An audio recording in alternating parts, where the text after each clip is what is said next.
لیاری میں عمارت گرنے کا المناک واقعہ، 16 لاشیں نکال لی گئیں، ریسکیو آپریشن تاحال جاری۔ واقعے کے بعد ریسکیو آپریشن میں اب تک 9 زخمیوں کو نکالا جا چکا ہے، جبکہ ملبے تلے اب بھی 25 سے 30 افراد کے دبے ہونے کا خدشہ ہے۔ حادثے کی اطلاع ملتے ہی ریسکیو ٹیمیں موقع پر پہنچ گئیں اور امدادی کارروائیاں شروع کر دی ہیں، تاہم موبائل سگنلز کی غیر موجودگی نے ریسکیو سرگرمیوں کو مشکل بنا دیا۔ عمارت کے ملبے کو ہٹانے کے لیے بھاری مشینری استعمال کی جا رہی ہے۔ تفصیلات کے مطابق گرنے والی عمارت میں 6 خاندان رہائش پذیر تھے۔ عمارت کے ہر فلور پر 3 پورشن بنائے گئے تھے۔ قابل ذکر بات یہ ہے کہ 3 سال قبل اس عمارت کو مخدوش قرار دیا گیا تھا، لیکن نہ تو مکینوں نے عمارت خالی کی اور نہ ہی انتظامیہ نے کوئی کارروائی کی۔ حکام نے گرنے والی عمارت سے متصل 2 دیگر عمارتوں، ایک 2 منزلہ اور ایک 7 منزلہ کو بھی خالی کرا لیا گیا۔ ریسکیو ٹیموں نے عمارت کی بجلی اور گیس کی لائنوں کو بھی کاٹ دیا ہے تاکہ مزید حادثے سے بچا جا سکے۔ یہ واقعہ شہر میں عمارتوں کی ناقص تعمیر اور انتظامیہ کی لاپرواہی کے سنگین نتائج کا ایک اور المناک مثال ہے۔ اب تک کی اطلاعات کے مطابق ریسکیو آپریشن رات گئے تک جاری رہے گا۔ آئندہ ہفتے غزہ معاہدہ ہو سکتا ہے۔ واشنگٹن میں صحافیوں سے گفتگو کرتے ہوئے امریکی صدر نے حماس کے مذاکرات سے متعلق بیان کا خیر مقدم کیا۔ ٹرمپ نے کہا کہ آئندہ ہفتے غزہ معاہدہ ہو سکتا ہے۔ غزہ سے متعلق بہت کچھ کرنا ہے اور غزہ میں بہت سی امداد بھیج رہے ہیں۔ امریکی صدر کا کہنا تھا کہ اسرائیلی وزیر اعظم سے ایران سے متعلق بات کروں گا۔ ایران کا جوہری پروگرام مکمل ختم کر دیا، لیکن ایران سے دوبارہ شروع کر سکتا ہے۔ انہوں نے مزید کہا کہ ٹیرف معاملے پر 12 ممالک کو خطوط پر دستخط کر دیے ہیں۔ روسی صدر سے پابندیوں سے متعلق بات کی تھی۔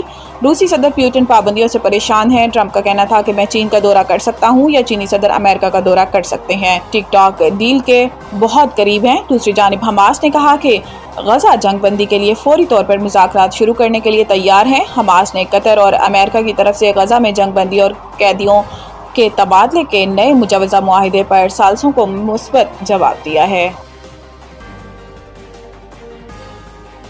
9 محرم الحرام، کراچی سمیت ملک بھر میں security high alert, mobile phone service جزوی معطل۔ کراچی میں 9 محرم الحرام کا مرکزی جلوس نشتر پارک سے دوپہر 1 بجے برآمد ہوا، جبکہ اس سے قبل نشتر پارک میں مجلس منعقد ہوئی جس سے علامہ شہنشاہ حسین نقوی نے خطاب کیا۔ مجلس کے اختتام پر امیہ اسٹوڈنٹس آرگنائزیشن کی جانب سے نماز ظہرین ادا کی گئی۔ جلوس اپنے روایتی راستوں نمائش صدر ریڈیو پاکستان جامعہ کلاتھ ڈینسو ہال سے ہوتا ہوا کھارادر میں حسینیہ ایرانیہ امام بارگاہ پر ختم ہوا۔ اس سلسلے میں سیکیورٹی کے تمام انتظامات مکمل کر لیے گئے ہیں۔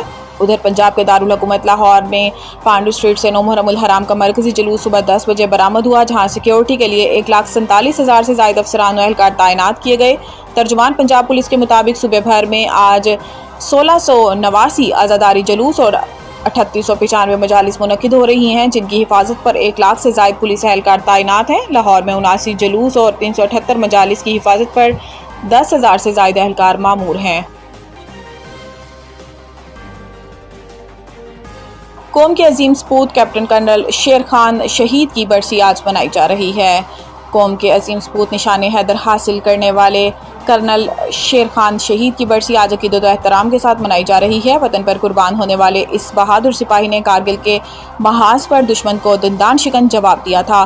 وطن کی مٹی پر جان نچھاور کرنے والے کیپٹن کرنل شیر خان شہید، جنہوں نے کارگل کے محاذ پر دشمن کے عزائم کو خاک میں ملا دیا، 5 جولائی 1999 کو دشمن کی فائرنگ سے شہید ہوئے، مگر ان کی حوصلہ عزم اور شجاعت رہتی دنیا تک ایک مثال بنی رہے گی۔ کرنل شیر خان 1 جنوری 1970 نواں کلی اب کرنل شیر خان کلی ضلع صوابی میں پیدا ہوئے۔ ابتدائی تعلیم پوسٹ گریجویٹ کالج صوابی سے حاصل کی۔ 1989 میں پاکستان ایئر فورس میں ایئر مین بھرتی ہوئے۔ 1992 میں پاک فوج کے افسر بن گئے اور 14 اکتوبر 1994 کو 27ویں سندھ ریجمنٹ میں کمیشن حاصل کیا۔ کرنل شیر خان کارگل آپریشن کے دوران 12ویں ناردرن لائٹ انفینٹری میں تعینات تھے۔ 1999 میں گلٹری ٹائیگر ہل کے علاقے میں 17,000 فٹ بلندی پر دفاعی پوسٹ قائم کی، جہاں بھارتی فوج کے مسلسل 8 حملے ناکام بنائے۔ اسلام آباد اور راولپنڈی میں موسلادھار بارش۔ محکمہ موسمیات کے مطابق آج سے 10 جولائی تک پنجاب، خیبر پختونخوا، کشمیر، اسلام آباد، گلگت بلتستان اور پوٹھوہار ریجن میں موسلادھار بارش کا امکان۔ پنجاب اور بلوچستان کے کچھ حصوں میں ندی نالوں میں سیلابی صورتحال پیدا ہو سکتی ہے، جبکہ نوشہرہ اور پشاور کے نشیبی علاقوں میں اربن فلڈنگ کا خطرہ ہے۔ محکمہ موسمیات کے مطابق 6 سے 8 جولائی کے دوران پہاڑی علاقوں میں لینڈ سلائڈنگ کا خدشہ ہے۔ اس سسٹم سے کراچی سمیت سندھ میں بارش کا امکان نہیں۔ محکمہ موسمیات کے مطابق کے پی اور گلگت بلتستان میں گلیشیئرز پگھلنے سے گلگت بلتستان اور خیبر پختونخوا میں سیلاب کا بھی خدشہ ہے۔